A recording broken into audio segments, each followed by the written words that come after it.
Would you like to accelerate your career and reach your full potential in just minutes a day? Welcome to the LEADx Show with New York Times best-selling author and Inc. 500 entrepreneur, Kevin Kruse. Welcome to the LEADx Show, my friends, where we are helping you to stand out and to get ahead. I'm Kevin Kruse. At LEADx, we are democratizing leadership, my friends. We offer free leadership training and professional development to anyone, anywhere, at any time. Check it out. Visit our website, leadx.org, to check out the free course of the day. On today's show, I talk to the first African-American female combat pilot. We talk about what it's like breaking new ground and giving ourselves the permission to engage. But first, today's tip is your stop doing list. We obsess over our to-do list, but just as important is your stop doing list. Jay Baer, the founder of the company Convince and Convert, he recommends a yearly time audit. His goal is to find a way to delegate at least 15% of what you're doing. Every year, take 15% of what you're doing and find a way to push it off to someone else. You should outsource everything unless, 1, you enjoy doing it, 2, it's critical to you living your values, or 3, it costs you more per hour to outsource it than you make per hour yourself. Otherwise, it should be outsourced. Now you might say, Kevin, I'm not an entrepreneur. I work for a big company. I can't outsource anything. Well, first of all, at work, maybe there's ways you can time swap with a colleague or outsource your attendance at a meeting, have a buddy go or your assistant go. And at home, realize you can outsource a lot. It doesn't take a lot of money, but you can outsource your childcare to a babysitter for date night once a week. You know, maybe you might want to outsource grocery shopping, as I do, to Amazon Fresh. You can outsource part of cooking dinner to Blue Apron several times a week. You can outsource building that bookshelf this Saturday to TaskRabbit. And on Sunday, instead of mowing the lawn yourself, throw $15 to that teenager down the street. Get it? What's on your stop doing list? Our guest today is a former United States Marine Corps officer who is the first African-American female combat pilot in U.S. history. She flew a SuperCobra attack helicopter and served 2 tours in support of Operation Iraqi Freedom. She's the author of Zero to Breakthrough. Our guest is Vernice Fly Girl Armour. Vernice, welcome to the LEADx Show. It is great to be here, Kevin. And before we dive in, I want to thank you for your service. My father was a Marine. I never served myself, but I've got a lot of friends and family who are serving or recently retired. So thanks for everything you've done. Absolutely. It was an honor to serve. Absolutely an honor to serve. I would do that thing where I would start name dropping like, well, do you know that Marine? But none of them were in the air wing, so I don't think you'd know any of them. You know, that's so true. When folks hear I'm in the military, they'll say, oh, do you know? And they were probably stationed in Okinawa somewhere or Texas or Florida. But you know what? Sometimes it's a small world. Yeah, that's right. That's right. Well, the only one I'll even try, because he's fairly high profile, is General Ron Bailey. I don't know if you ever had a chance to work under him. He just retired this year. Absolutely. I didn't actually work under him as a subordinate, but we did some recruiting command things together. Oh, yeah. He was a colonel, and then I was there when he got promoted to 1-star. And of course, he eventually went to 2 and 3. And just I'm standing on his shoulders. Just an amazing man, an amazing Marine, American hero. And he has a great sense of humor. He's funny as heck. Yeah. Wow. Yeah. I'm surprised there is the match there. And yeah, I was actually there when he got his 3rd star at the Pentagon. And, you know, there's signs all over the Pentagon, like you're not allowed to take pictures and stuff. Man, was I taking pictures in that room. I wrote an article for Forbes about him getting his 3rd star because it was so moving that when the commandant said, you know, who do you want to pin on your 3rd star? He said, my mama and my brothers. And there was Mama Bailey in the front row and his brothers, and they got up, and it was just great to see. Yeah, he's all about family and he's down to earth. But that's what it's about, right? Just loving up on each other, helping each other, being there for each other. That's what it's about. That is what it's about. So tell us, take us back a little bit. And, you know, this is kind of a tradition of our LEADx guests. I want you to share a failure story from some point in your career. It's selfish because I want to learn from your failure. So we'll start there and then talk a little bit more about your career in the Marines. Yeah, absolutely. Well, there are a couple of insights to this experience for me. And the bottom line is I flew attack helicopters in the Marine Corps. I was the only woman in my squadron that flew Cobras.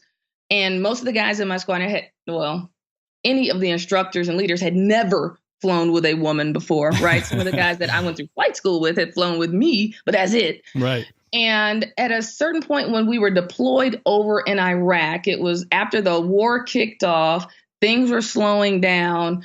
We were wrapping up, trying to, get all the Marines out of country. And our lead tactics instructor said, all right, we're going to have a tactics test. And I'm thinking, whoa, wait a minute, I haven't been studying. And they said, Armour, we're having a test. You never know everything about combat or the aircraft, right? So I grabbed my tactical manual, my safety manual, various other manuals, flew up into Iraq for the next 4 days, did what I called studying. And when I came back down into Kuwait to our main base, we took the test. And I tell you what, Kev, 15 minutes into it, I knew I wasn't doing so hot. Next day, confirmed. I had bombed. I'd failed.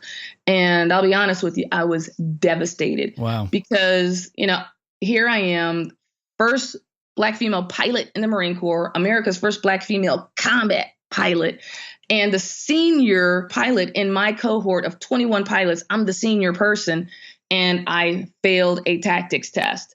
It was devastating. I knew people were watching me. How are women going to perform in combat? How are women going to get along with the guys? How are women going to fly the attack helicopter? So I felt like I'd let a lot of folks down, the Marine Corps down, Black folks down, women down, but mostly the guys in my squadron down. Right. Now, the next week, I passed the test with flying colors, right? But that wasn't the point. I didn't pass the test the first time when everyone was watching. Now, something I don't usually talk about that I think this would be a unique opportunity to share is when I talked to my instructor the next day, because he pulled me into his office, his tent. We were in Iraq, right? Right. He said, well, Armour, why didn't you go to your counterparts, the other co-pilots? I gave them all the gouge, and the gouge is like the information, like the review that's going to be on the test, right? And I said, well, sir, I didn't even know you had given it to them. He's like, well, you should always be in contact. You should always know what's going on. And I'm thinking, you don't know what you don't know. I didn't even know to ask, right? Right. Your question was, what did I learn from this failure? Number one, I learned that I have to be responsible and accountable for knowing what I need to know to be the best, whatever it is I'm going to be, whether it was a police officer on the street, a Marine on the battlefield, a combat pilot in the cockpit, or now, an inspirational leadership speaker sharing the information of the lessons I've learned over all three of my lives, that I call it. So in that moment, did I get upset? Yeah, I was pissed. And I still held myself accountable because I said, you know what? I needed to know the information. Now, because of failing that test, I also didn't stay on the fast track. Fast track looks like going to WTI, which is like the Marine Corps' Top Gun, becoming a test pilot, being a flight instructor, or going on another tour to Iraq. I ended up doing the normal track, going to headquarters Marine Corps after my 2 tours. But what ended up happening is I was home when my dad passed away from cancer. He was Marine 3 years Vietnam. Wow. My Marine, my American hero, right? My favorite. There were times when I couldn't even go home for Christmas or Thanksgiving because I was thousands of miles away. Yeah. So what I gleaned from that entire experience, from failing the test to being pissed that I didn't have maybe access, quote unquote, access to the information that the others did, holding myself accountable, looking back on the failure with regret, but after all saying, you know what, the detour is the path. Mm-hmm. The detour is only a path if we use it as a tool to learn the lessons that life is trying to show us in that moment. Because you can just keep making the detour again and again and again and again, or no regrets, no surrender, but the detour is the path and you are where you are. And how do you learn the lesson from the failure and use the failure as fertilizer to take you to that next step, that next level? Wow, I really appreciate it. It's such a vulnerable story. And I like that phrase you ended with, if failure as a fertilizer and making the detour mean something. Yeah. And in fact, before you joined the Marines, well, you mentioned the police. So your original career choice, you didn't join up right away.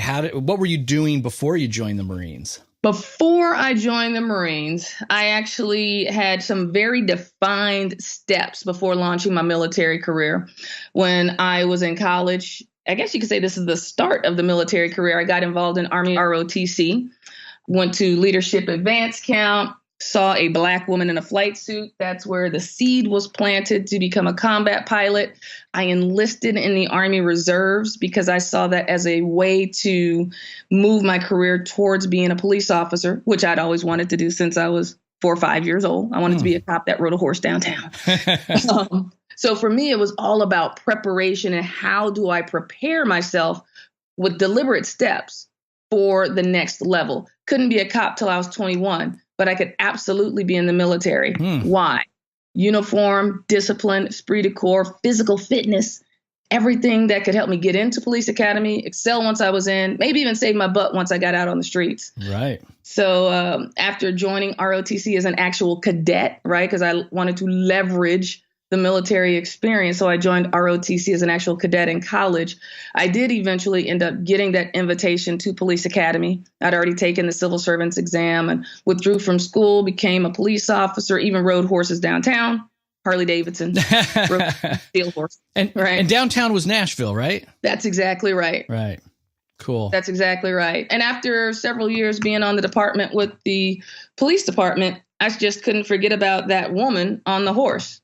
So I left the department, became a Marine. You don't join the Marines, you become a Marine. We don't take applications, just commitment. Right? Love it. And that's when my military career really took off full speed. And I'm wondering, at what point did you realize you were going to end up as America's first African-American female combat pilot? Like, did you know, hey, now I've been accepted for this pilot school, whatever you call it. And as long as I get out, I'm going to be the first, or when did it occur to you? I didn't step into my first job, right, planning to be America's first, or even joining the military to be the first.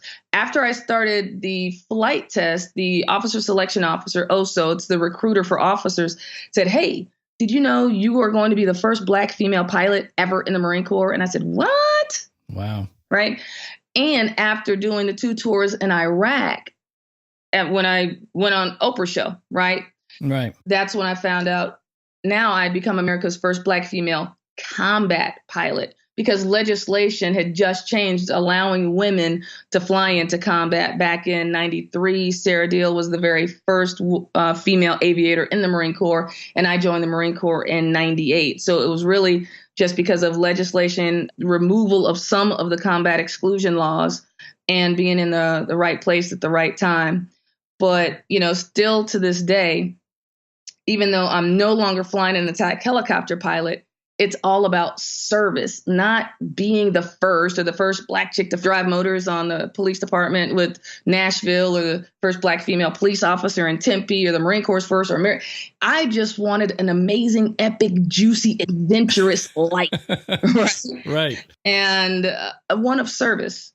That's why I created my company, to be able to serve just on a different battlefield. Now I say I fly the mic.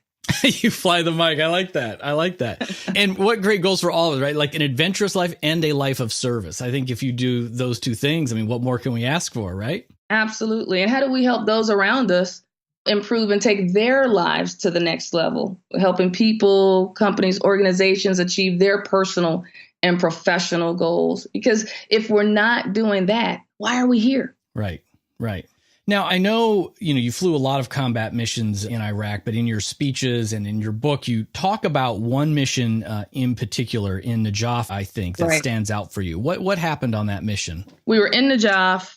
We were taking out a building that was known to have munitions in it. We were out for a little over an hour. We got a call from the ground controller, said, hey, we have some Marines and soldiers pinned down north of the cemetery. At that point, acid bomb exploded in my stomach. Why?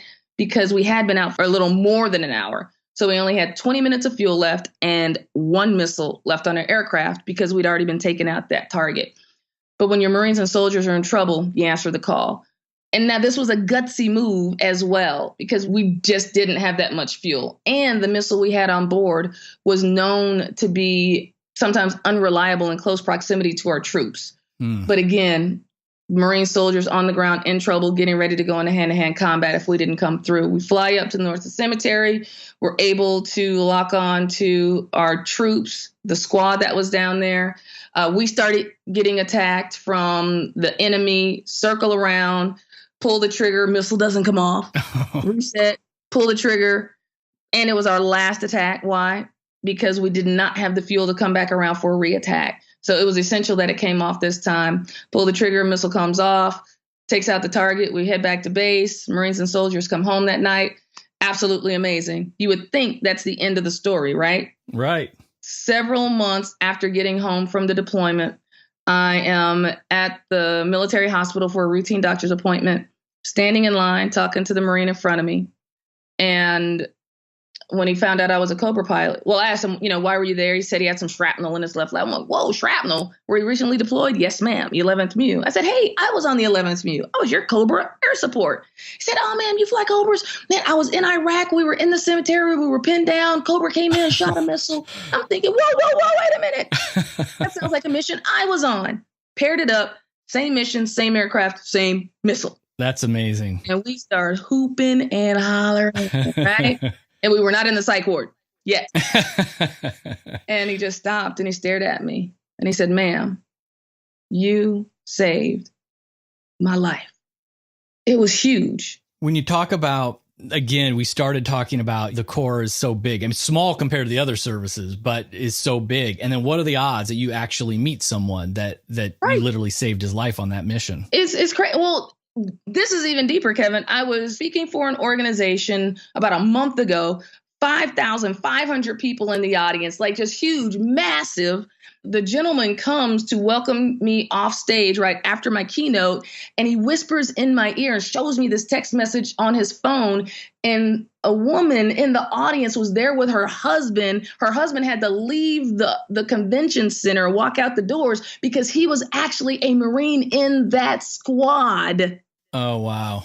And they came back, backstage after I walked. I mean, crazy. Wow. It is a small world. And just to know that the message and the lessons carry on, that one mission, one goal, one team, we're all in it together. And again, just helping each other along the way. That's what it's about. He came up to, my book signing afterwards, and I turned around and I saw him. He wasn't standing in the line. He was just standing outside the rope, and we made eye contact. Right. And I knew that was him, and he just mouthed the words, "Thank you." Yeah, that's incredible. And he couldn't even really talk. Now, I'm kind of surprised, again, not knowing about this stuff. I thought that the Cobra, I would have thought a lot of your missions were doing close support for troops in combat. That wasn't the case at the time?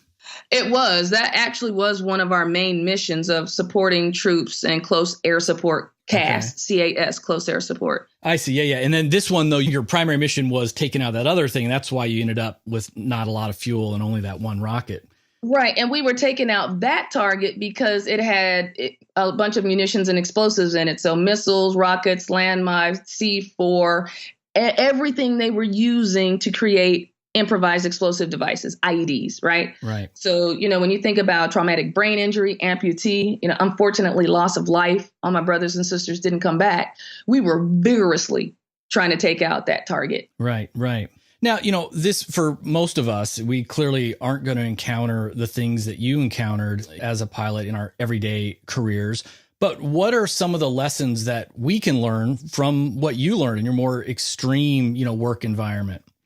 I want to give two main concepts that are the lessons that I really took away, right? So the first one is that magical phrase I got out in the desert. Before we could shoot our missiles or rockets or whatever, the ground controller would say, you have permission to engage, cleared hot. Mm-hmm. Well, here at home, there are no ground controllers in life. You are your ground controller. If you don't give yourself permission to engage, who will? So how are we giving ourselves permission every day to take action? And many times we're needing to take action on what I call a gutsy move. What's a gutsy move? In your gut, you know it's right, and it takes guts to do it. It's more than just a risk, right? It's not a haphazard risk. It's not just stepping off, right? But it's courageous with courage, power, and grit. If there was no risk or fear involved, it wouldn't be courageous. It wouldn't be gutsy, and gutsy has that edge to it, which takes me to gutsy leadership. And in this day and age of our companies, technology, advancing things forward, look at Kodak, right? When their folks developed the technology for the digital camera, and they said, nah, we're a film company. When really they didn't get it, they were a memories company. We just saved our memories on film at the time. Gutsy move to move into a bleeding edge technology that wasn't even developed yet. And here their whole empire is built on film. Right. Yahoo or AOL or any of the other companies we can look at in recent history that have been eclipsed by another company that made a gutsy move. But you got to take action. It's not a gutsy thought. It's a gutsy move. Gutsy leadership. It's putting courage, power, and grit into action, period, end of story. And that is what we're asking our leaders to step up and do. In the military and in aviation, we always say complacency kills. If you don't think that competitor, that enemy is coming after you and your market share, you have another thing coming. How are we stepping up, taking it to the next level every time? And it's a series of gutsy moves, not just one, just like working out. I tried the once a year plan. Doesn't work so well. Right. LEADx listeners, this is a great takeaway. As Vernice said, our challenge of the day, how we're going to get 1% better today, is to pause and think about, where do we need to take action? What is that thing we know in our gut that we should really be doing? Give ourselves permission to engage and take that gutsy move. Vernice, thanks for coming on to the LEADx show. Absolutely. And hopefully, your folks can reach out, keep in touch with me if I can help them at all with making their gutsy move, figuring out that one thing they need to give themselves permission to do. Social media, website, vernicearmour.com. I look forward to being in touch with folks. Perfect. Thanks again, Vernice. Appreciate you, Kevin. Thanks. Friends, before we go, remember, at LEADx, we're on a mission to give free leadership training and professional development to everyone, anywhere, at any time. Visit leadx.org, that is, to check out our course of the day, or visit leadx.org/Branson to download our free ebook, Richard Branson's 7 Secrets to Leadership. And please take one quick minute, go to leadx.org/subscribe to subscribe and leave a rating for this podcast, the LEADx Leadership Show, leadx.org/subscribe. Until next time, remember, you have incredible influence on those around you, your family, your team at work, your community. We all need you to lead mindfully. How will you lead today?